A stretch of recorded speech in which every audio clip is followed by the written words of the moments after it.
చాలా సార్లు చెప్పాను. నేను గతంలో తేజ టీవీలో రిపోర్టర్గా చేసే రోజుల్లో హైదరాబాద్కి వచ్చి శాలరీ తీసుకోవాలంటే అక్కడ ఉన్న ఆంధ్ర బ్యాంక్ లో శాలరీ తీసుకోవాలా, దీని దగ్గర నిమ్స్ దగ్గర ఉన్నటువంటి బ్రాంచ్ దగ్గరికి అక్కడికి రావాలంటే 12 గంటలు జర్నీ పట్టేది అన్నటువంటి రాత్రి పూట్ల 7ంటికో 8ంటికో బస్ ఎక్కితే ఉదయం 7:30 టైంకి ఇమ్లి బంధు దిగి అక్కడ కాలకృత్యాలు తీర్చుకుని అక్కడ సిటీ బస్ ఎక్కితే అక్కడికి చేరుకునేవాళ్ళం.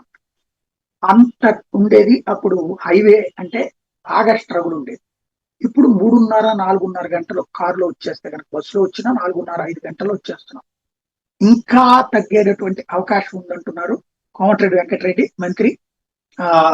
నేషనల్ హైవే దాన్ని వచ్చేటప్పటికి 8 లైన్లు విజయవాడ నేషనల్ ఈ హైదరాబాద్ ఎక్స్పాన్షన్ 8 లైన్లకు మూవ్ అవుతుంది. కేంద్ర ప్రభుత్వం దానికి ఓకే చేసింది. గడ్కరీ కూడా ఓకే చేశారు. తెలుగు స్టేట్స్ మధ్యన gap between 2 cities Bezawada to Hyderabad ఇప్పుడు వస్తున్నటువంటి 3:30 గంటలు ఉంది కారులో కనుక సీరియస్ గా మనం బెజవాడ నుంచి వస్తే కనుక, అది 2:30 గంటలకి తగ్గుతుందని చెప్తున్నారు.